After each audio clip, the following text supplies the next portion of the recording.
Welcome back to another video. Tonight I'm off to the Football Writers Association 2019-2020 season preview. The event is being organised and hosted by Jerry Cox. Joining him and answering questions is Spurs legend, Spurs favourite Teddy Sheringham. Really excited to see him. Another Spurs favourite as well, Chris Hughton, he'll be there. Also, former owner of Crystal Palace, Simon Jordan, the chair of the Football Writers Association, Carrie Brown, and the Times chief football writer, Henry Winter. This should be a great night. So the event is being held here at the Landmark Hotel, 5-star hotel, so a great venue for it.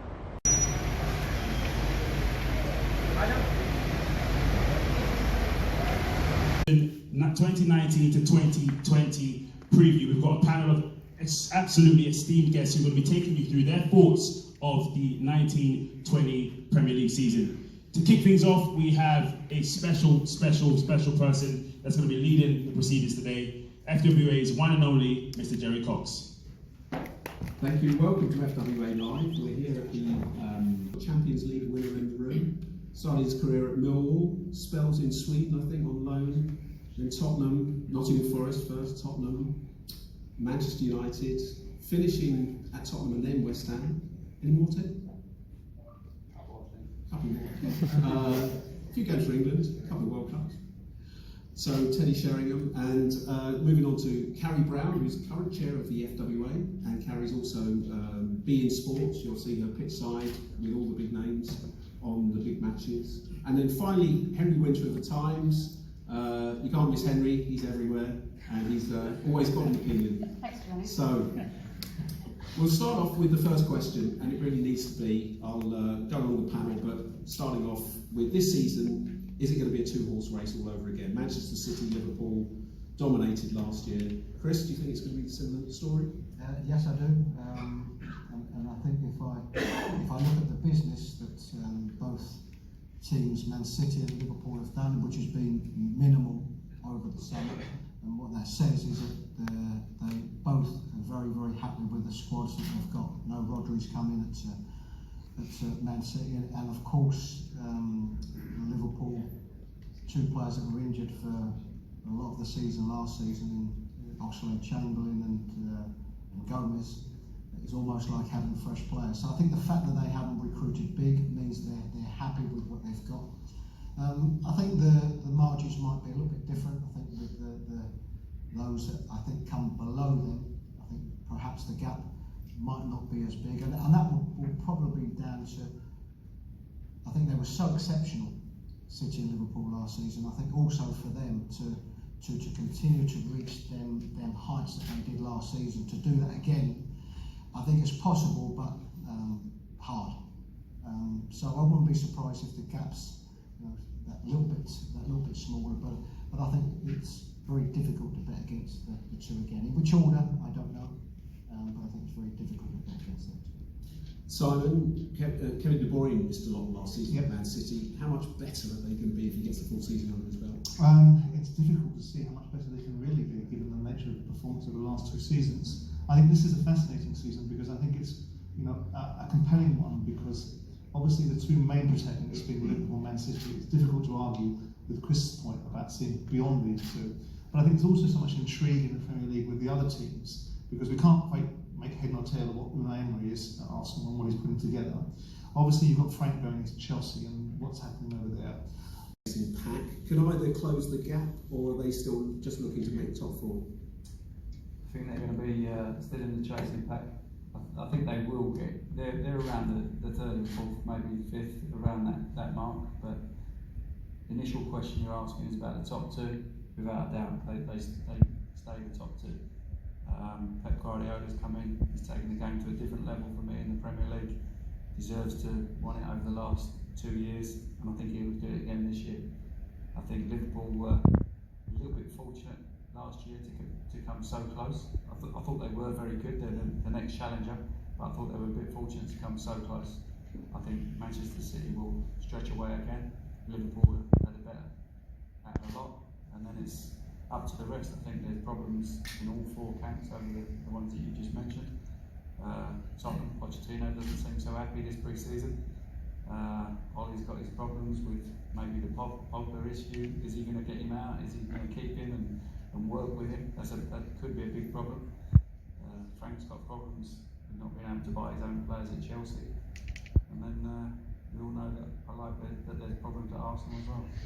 Well, touching on that, you played in that famous 5 forward line with Ozzy Ardiles, where it was, the mentality seemed to be, we might concede a few goals, we just have to score more. Does it look like Arsenal are adopting the same attitude? You know, they seem to be signing more strikers, which doesn't seem to be their weakness. Well, it looks like that. I don't know. Coutinho is the name that's being mentioned at the moment, and it seems like everyone's in for him. I don't know whether Arsenal are in for him as well. The winger that just brought to goal, it does seem like they're a bit top heavy. For me, they need to buy a centre half. Why they haven't gone in for someone like Cale to steady the ship, to get that British mentality in back, I don't know. I thought it would have been a fantastic buy for them, specifically for the next 2 years. But that's not for me to take it. Carrie, I know you've been down at Spurs today, talking to Pochettino. You know, they're leaving their business very late again. They've made one signing, and one signing's gone back on loan to Leeds. But, you know, is that a worry that they haven't really done their business early like he hoped to do? Pochettino had a big rights holding briefing today, and a lot of it is under embargo, so I won't steal all the sports lines. But I think Mauricio Pochettino was far more measured today. But the one thing he has stated, and he had stayed away from stating before, is that his belief now is that they need to be going for titles. Now, going into the Champions League final, he was saying that what I need is the tools to bridge that gap. And I asked him today about, does he need the tools, how many tools might he be missing? And he was swaying away from making any controversial lines, talking about the manager, head coach. Teddy's very worried about that. I think any Tottenham fan would be. So he's trying to be more measured in his approach. But when asked about injuries, he said that they did suffer in their title race last year for injuries. So again, the question is, he needs more backing in his transfer window. And I think the message coming very loudly and clearly from Pochettino is he wants now to be winning titles, but at the moment he hasn't got the manpower in this transfer window, and time is very tight. And I think also what's really concerning for him is the European transfer window closing all but 3 weeks after the Premier League transfer window this Thursday, and we've got the likes of Alderweireld and Ericsson who potentially could move out of that club, and what can he bring back in? So I think it's a very difficult balancing act. But I will say he was more calm, he was more measured today. So certainly the likes of Ryan Sessegnon, I think they will get wrapped up. I think he's a really great player, and they've long been trying to get him into the club. I'm not sure that's enough to close and bridge that gap, but he seemed a little bit more calm today, whether he's been told he needs to be in front of broadcasters as they preview their season. The one thing for Tottenham I'm really still surprised about is how negative or how disappointed they are with making history and reaching a Champions League final. I think with a team like that, when they're based on belief and they're going into a new season, they should be using making history and reaching that Champions League final as a building block for their confidence. But maybe that says of their winning mentality, and they want more. That the whole view among the players is they're still very disappointed that they didn't take their chance in that final. And Henry, of course, we were there in Madrid. Liverpool won that final. It gave Klopp that big confidence boost. Have they got enough to overtake City this year in the Premier League? Probably not. When you look at Pep Guardiola, they've actually got booked in Fleetwood at the weekend. I mean, that is classic Pep. He was just so driven. There was a very interesting narrative going into the Community Shield at the weekend. Still one behind. He's not scoring. He might overtake us soon. Are we going to have the usual sort of suspects for that Golden Boot? Kane, Aguero, Salah, Mane, Aubameyang. Anyone else going to come into that mix? No, I think you've got the top 5 there. I think that's very, very exciting to have that at the end of the season. That they'll be there or thereabouts. Some fantastic strikers you mentioned there. Love Aguero. Kane's still my man if he stays fit. He's had a nice summer off this year. It's very tough to go from Premier League season to internationals, Premier League season to World Cups, and to keep churning it in, year out. And I think he's had a lovely summer. Hopefully his ankles are repaired properly. Because he missed 2 big chunks of the season. He did. He missed an awful lot, and I want to see him fit and banging goals for fun. Chris, you know Harry Kane, don't you? You work Yes. with him. Yes, I also had him at Norwich. We took him on loan. Unfortunately, he got injured, and a lot of people have asked me about about having worked with him, could I see him developing into the player that he's become? And probably in all honesty, no, I couldn't. What I did see, I saw somebody that had a great desire to want to be a great finisher. Would do finishing sessions every day, left foot, right foot, and either by himself or with one of the coaches. And of course, I'd seen him as a young player, but what I didn't see or expect was that level of mobility that he started to have, and I think that came in line with playing in a role at Tottenham that gave him a little bit more freedom. What we have seen, of course, in recent years is very much playing, as a number 9 or off the front. But he had an initial period where I think they gave him a little bit more freedom on the park, and we're starting to see that type of mobility in him that I haven't seen before. And I think that's credit to those at Tottenham, those that work with him, enabling him to have that type of freedom. Of course, all the work that they've done with him, but as a natural finisher, somebody that always had it. And of course, what we've all seen is that real desire and personality that he's developed over these years. So, Teddy would know number 9's far better than what I do, and particularly having seen so much of Barry Brown, but he's developed into an absolute world-class player. Difficulties with the injuries that he's had, but I don't think anybody could bet against him being right up there again, and a real hunger and a desire to want to score goals. But probably lastly, the really good feel that you get about Harry is that absolutely wants to score goals, but it's about his team, and it's about him scoring goals that are going to benefit his team, and he's got to a level of maturity that I think has allowed him to be that way. And I know, United would love him. Is there any chance he's coming back, do you think? It's a staggering situation. I think everyone in this room is spending the league is not going to China, because it would be a shameful waste of a talent at that point of his career. I think not to get him back in the top flight. The problem is his wages, isn't it? And who will take them on? I don't think Tottenham can do that. It will damage their whole wage structure. So that's a difficult thing. That although they've got a buyback option, I don't think that's a possibility. So he's got to change and compromise. And you think Manchester United will be the obvious situation, but it appears Gareth Bale doesn't want to go to Manchester United. So Henry, where else would you put him? I'm not sure Manchester United would actually genuinely look at him with the way that Solskjaer's looking up there today, talking to people, and the way that Solskjaer is trying to develop them is young. Low ego. Yeah, well, I don't think Bale's got a big ego. I agree with you. I think it's a real sad situation. I'm amazed that someone of Zidane's experience, and also I've always considered a man of great integrity, apart from a World Cup final headbutt. But he's actually a very impressive individual. I was just amazed that he came out and was so critical of a player, and also critical of a Real Madrid asset, who would have lost some of his value. Who can win the European Championship next summer? So start with Henry. City, France. City of France. Harry.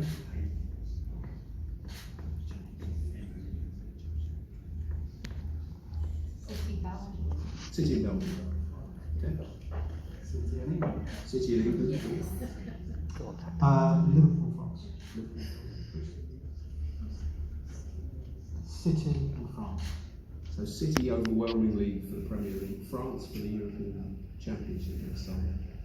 It's been great having you here for the live version of FWA Live, and we'll be having a short break now, and then we'll see you afterwards for the break. This is the game. We can speak about opportunities. Some getting opportunities quicker than others, and so on. And this is the part of the game that we all debate. And ultimately, it's about one thing. It's about trying to do the best you can and trying to be as successful as you can. And at this present moment, we've got more first-time managers not getting a second job than at any other stage. So it's a hard enough profession. And Ted, we touched on Ollie, but he obviously had a fantastic start, didn't he, in his first 12 games, and then it dipped once he got the job. ironically. Is he in a similar situation? The pressure there is as big as it gets. Without a doubt, he's managing one of the biggest clubs in the world, top 3 clubs in the world. I think when he took over, he had some fantastic results, but I think the results papered over the cracks that were there. I mean, there was a few results that they won games where it didn't really deserve to, but got results, and it was just by the end of the 3 months that was there that he's got to have the job, because everyone loves Ollie anyway up there. He had to have the job, but the cracks were papered over, and then the real light came to the fore, and it just shows what big job he's got on his hands. There's unrest in the camp with the players as well, which is probably his biggest factor that he's got to sort out. Been asked a lot today about Pogba. Should he be staying or should he be going? Don't think you need that as a young manager. You don't need those issues. You need everybody pulling in the same direction. Everybody behind you. No one sniping around the back to putting other people off. You need everybody on the right side. So for me, I think he should have gone, got as much money as he could, and bring someone else in who is going to be fighting for the cause. Because that's just an added pressure that you don't need as a big time manager. Well, going on from that, we've got a question here. Thoughts on Rooney for Derby? What's in it for Wayne? What's in it for Derby County? Well, he won't arrive till January. No. Big player code. Right, the time's pushing on. We'll have a couple of quick fire ones. Teddy, who was your favourite strike partner? Got 2. Shearer for England, who was the best over a 7-year period, 8-year period, and Klinsmann for my club football. Absolute legend of a player. Just won the World Cup when he came to join us at Tottenham, and was just unbelievable. Enthusiasm oozing from every pore.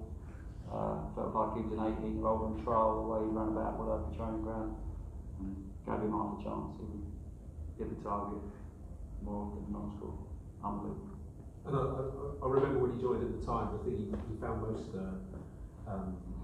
interesting, let's say, was the post-match celebrations going out to was it the race course up at on the little circle? Yeah, go to the dogs, wasn't it? Go on, we all know where you're talking about. Where you're talking about, Chigwell? No, not Chigwell. Charlie Chance. Charlie Chance. You know that? You know Charlie Chance. You took him, didn't you? Yeah, of course we took him, yeah. And he couldn't believe it, could he? He loved it. In Germany it was different, in Italy it was different. Yeah. You finish, you play, you go home. In England, you go out for a few beers with them. Just a few. Not the same now. That's how it works, Jerry. Chris, quick fire one. Who's the best manager to be on the touchline with? Questions that have you got online or are you going to go Yeah. for? I've got some questions from social. Firstly, it's just broken during our time here that Tottenham's agreed a £64.4 million fee for Dybala. Teddy, Teddy, what's your views on that? What do you think where does that place Tottenham going forward into this season? That's come out of the blue, isn't it? Yep. Absolutely, yeah. Talking about going to Man United, Absolutely. and it's just that's fantastic news for Tottenham. That's another top player coming to North London on the right side of it. You put him out in the Champions League 2 years ago, didn't you? Yeah, top player. So more top players coming to Tottenham. But do you think that means Eriksen goes? Probably. The talk was about Coutinho as well coming. That probably quashes that one as well. He'll probably be going somewhere else. I don't know for definite. Maybe he'll get Coutinho as well. But there's talk about Eriksen going. I was asked that earlier. I'm not sure that's such a positive move for Eriksen at the moment. When you look at the two clubs and where they're heading in general, Tottenham are on the up big time. Manchester United have got a lot of problems. I don't think that's a great move for Eriksen if he thinks he's getting a step up at the moment. Even though Manchester United is a massive club, it's still a move of his current climate, a tough one. But it could happen now, could happen with him coming in here. But great news for Tottenham. Absolutely. This one's for Chris. It says. But I think I've certainly learned a lot tonight and had a lot of fun here. I hope you've enjoyed it as well. And perhaps you can give your appreciation to our.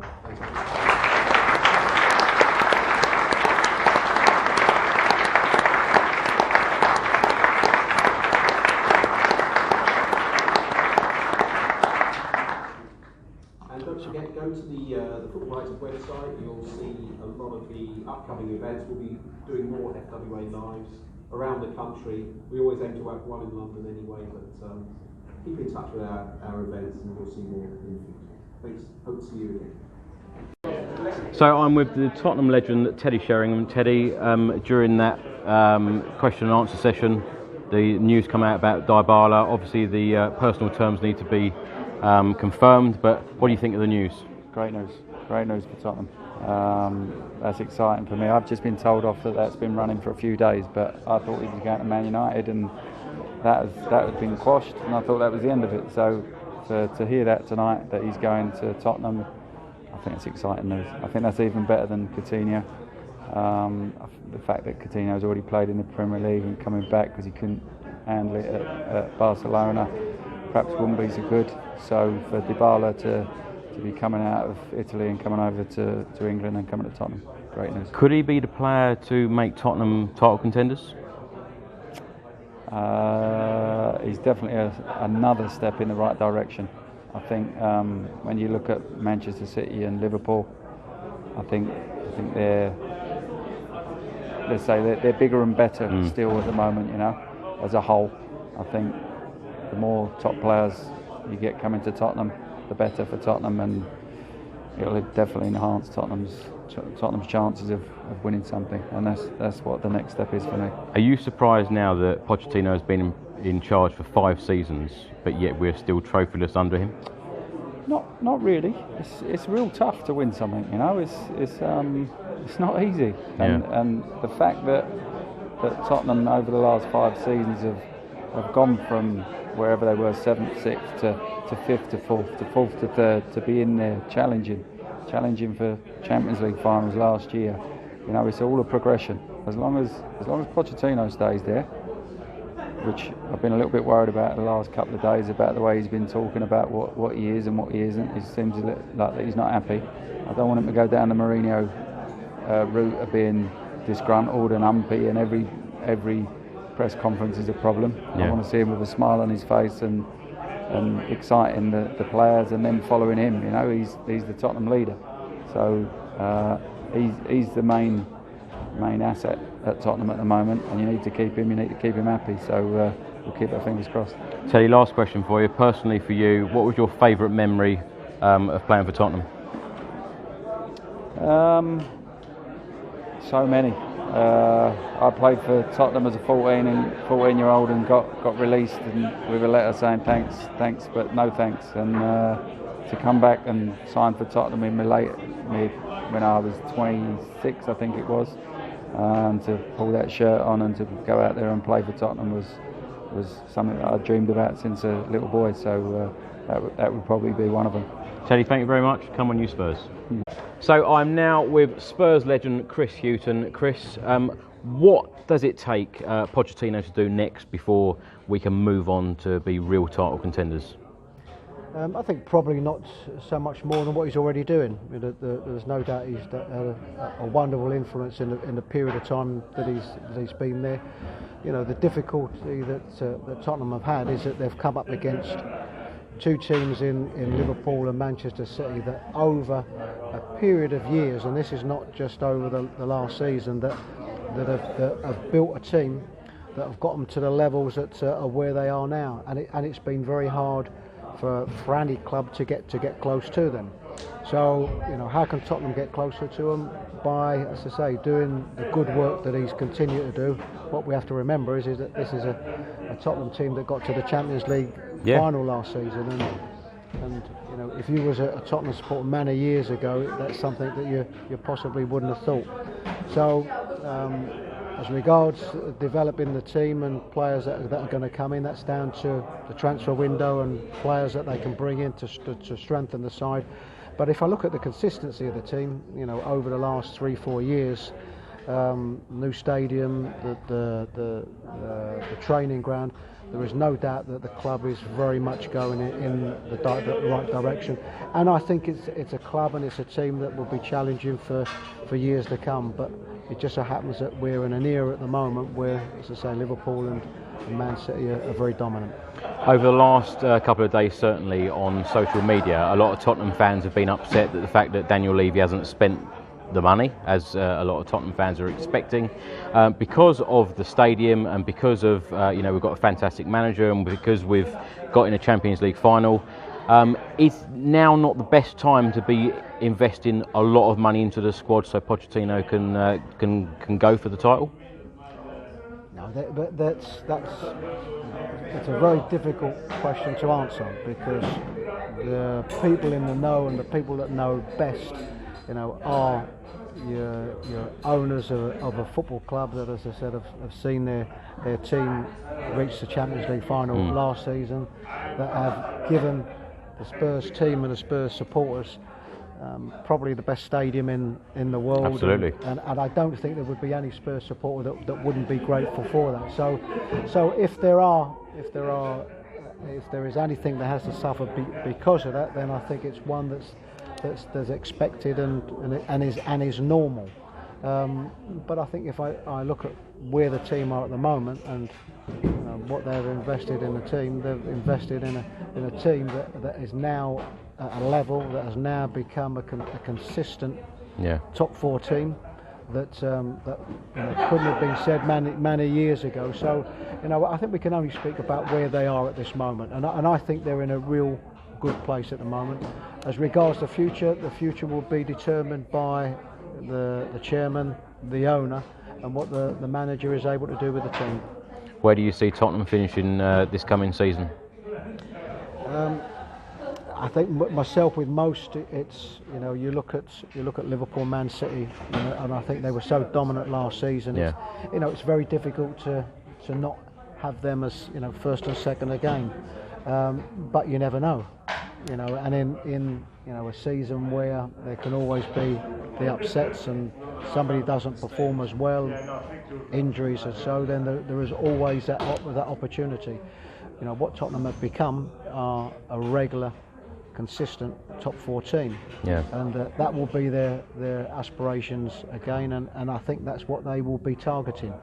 Chris, from a personal point of view, you spent most of your career at Tottenham. Any special memories for you? I have lots of special memories.